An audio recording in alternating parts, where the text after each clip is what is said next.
O PT botou a militância para trabalhar, né, nas redes sociais, e a gente tem visto uma presença bem maior da militância bolsonarista durante o governo Bolsonaro, mas com uma Uhum. decisão favorável ao Lula, obviamente, os petistas saem da toca, saem do armário e vão ali elogiar o Gilmar Mendes, como o próprio Vadir Damus, que é um braço direito do Lula, disse num vídeo que eu exibi, inclusive, no meu trabalho. O Gilmar Mendes, nesse momento, é nosso aliado, palavras dele, se referindo justamente ao PT.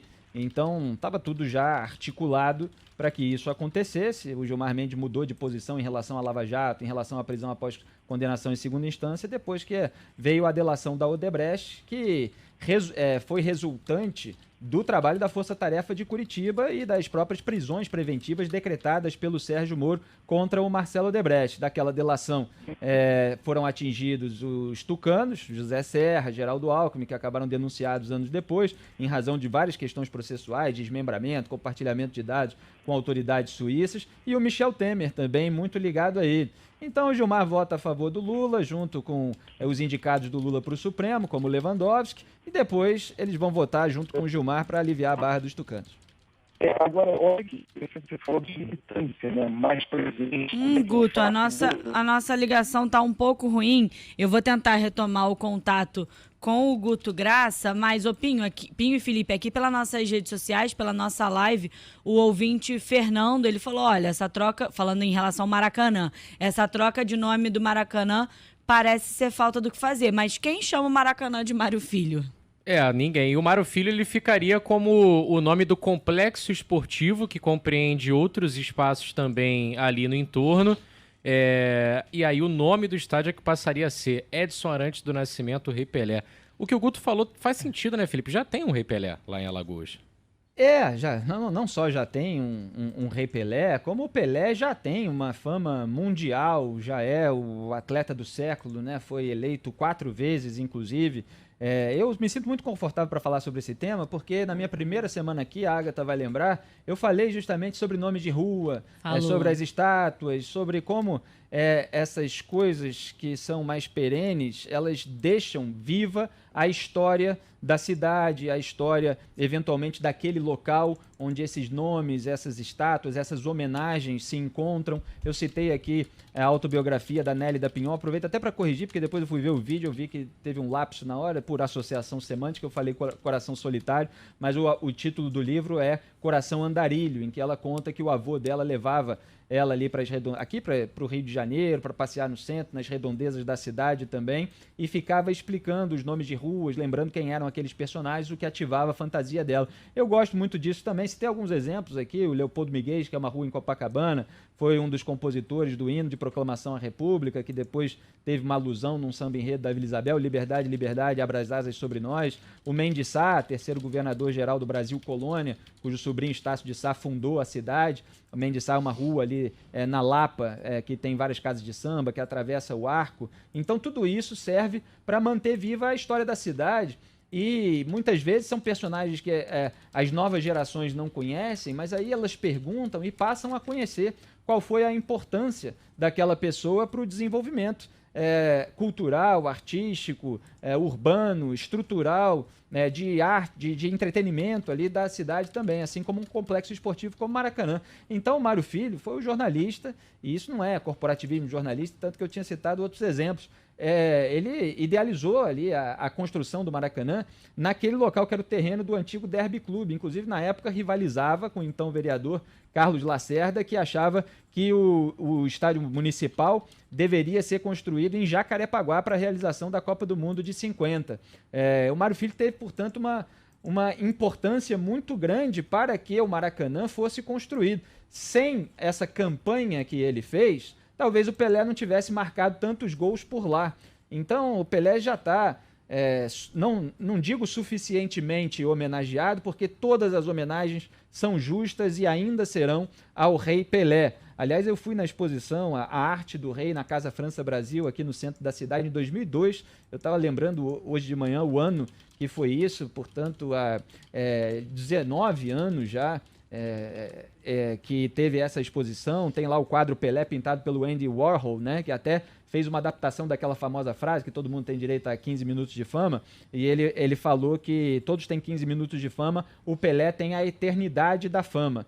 Então não era necessário que o Maracanã virasse estádio Rei Pelé. Agora o pessoal da Alerj, né, tá querendo fazer uma rachadinha na placa do Maracanã e roubar esse episódio, esse capítulo histórico do Brasil. Vários dos deputados estaduais envolvidos estavam naquela lista do COAF, onde apareceu o nome do Flávio Bolsonaro, porque os assessores movimentavam uma grana alta, né? O André Siciliano, por exemplo, está lá e ainda tem investigação sobre os assessores dele, suspeitos ali de envolvimento com agiotagem. Então a Alerj está querendo aí fazer uma iniciativa mais populista, ir para os braços da galera, mas está alterando aí, eliminando dessa memória viva da cidade um personagem muito importante. Tem o seguinte também, foi um grande entusiasta do Fla-Flu, né? Exato. Ajudou a glamorizar o clássico das duas equipes que mais jogam no Maracanã. Apoiou essa expressão.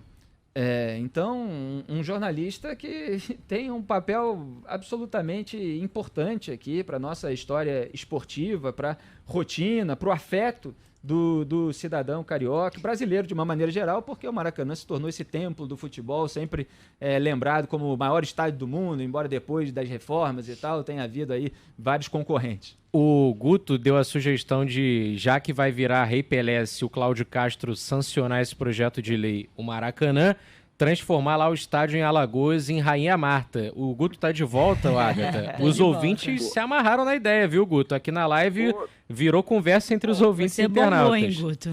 Que bom, olha só, que estamos de volta aqui e aquela coisa, o problema, aeroporto, sinal devia estar cheio aqui, muita gente, o Galeão encheu muito, está muito cheio, mas vamos lá, para concluir aqui com vocês, para deixar para pensar, como o Felipe falou muito bem da militância, olha que interessante, na bolha, separando duas bolhas de oposição ao Bolsonaro e de situação ao Bolsonaro em 4 milhões, bolhas espelhadas, bolhas, é uma bolha de trabalho mesmo que a gente faz. Na bolha de oposição, a entrar nas primeiras 24 horas, um júbilo pelo Lula livre foi 65%. Na bolha de situação, a bolha de apoio ao Bolsonaro, nesses 4 milhões espelhados, a indignação ficou só em torno de 35%.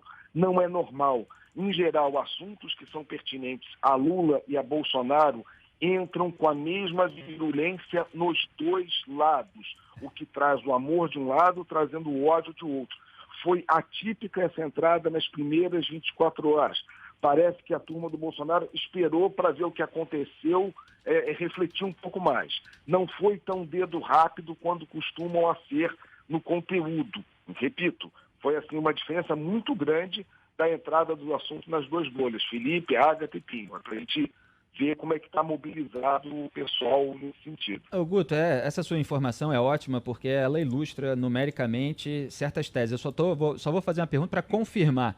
O que você está dizendo, portanto, é que a reação bolsonarista não foi tão agressiva, não foi tão hostil, não foi tão grandiosa, abrangente, né? Não foi tão... Nem dentro da própria bolha foi quase metade do que foi do júbilo do Lula na outra bolha.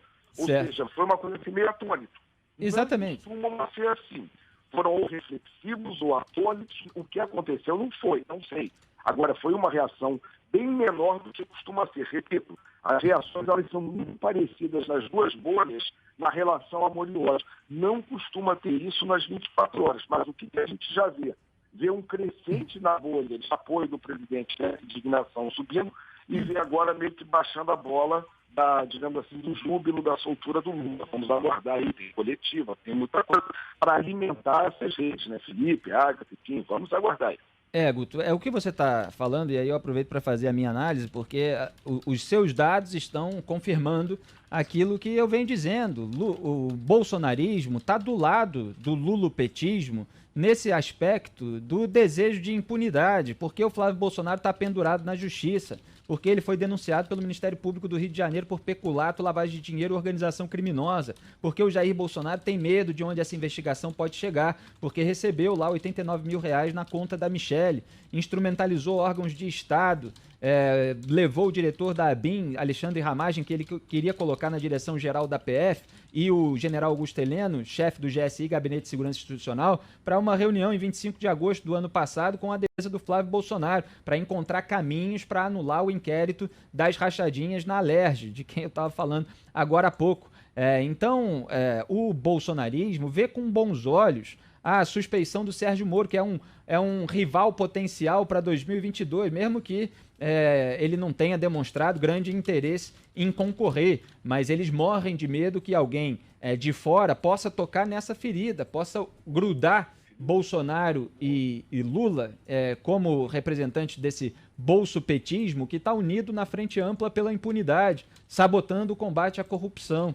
Então é por isso que não há uma grande reação da militância bolsonarista. Há algumas afetações ali de indignação contra o Supremo Tribunal Federal de uma forma genérica, às vezes tem uma hashtag sobre vergonha do Supremo Tribunal Federal, como se o Jair Bolsonaro não estivesse junto com a ala mais sabotadora do combate à corrupção do Supremo Tribunal Federal, como se ele não tivesse ido abraçar o Dias Toffoli num sábado à noite para comer pizza e ver o jogo do Palmeiras e celebrar a indicação do Cássio Marques, como se ele não tivesse indicado o Cássio Marques, que é o nosso Cássio do Centrão, para o STF, como se o Fachin não tivesse tomado essa medida justamente por saber que a segunda turma do STF, com o voto do Cássio Marques, daria uma decisão favorável ao Lula. O Cássio Marques pediu vista em relação à suspeição do Moro, mas tudo se encaminhava para que o voto dele fosse favorável ao Lula, o que pesou na hora do Fachin decidir isso. Então, é por isso que a militância bolsonarista pega mais leve, afeta uma indignação para tentar simplesmente rivalizar com o PT, mas no fundo gosta desse cenário de impunidade.